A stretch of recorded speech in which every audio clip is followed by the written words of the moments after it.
तेली समाज मोठ्या संख्येनं आमच्या ओबीसी संघटनेमध्ये सहभागी झालेला आहे आणि आज आम्ही सरकारच्या विरोधामध्ये आंदोलन करत आहोत।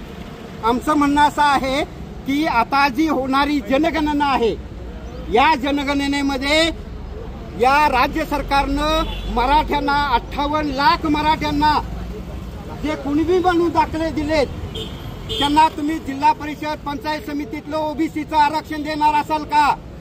आणि ते जर त्यांना तुम्ही ओबीसीतल्या आरक्षणामधून जर मराठ्यांना उभं करणार असाल तर या निवडणुकीवर ओबीसी समाज बहिष्कार घालेल।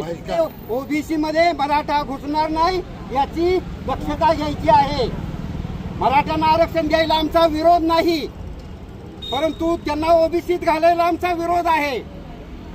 आमच्यामध्ये जो कुणबी घातलेला आहे त्या कुणबीला तुम्ही मराठ्यांच्या बरोबर घाला आणि मराठा कुणबी स्वतंत्र आरक्षण द्या, आमचं अजिबात ऑब्जेक्शन नाही। परंतु मराठ्यांना जर तुम्ही ओबीसी मध्ये घातलं तर इथून पुढची कुठलीही निवडणूक या ठिकाणी महाराष्ट्रामध्ये ओबीसी संघटना होऊ देणार नाही।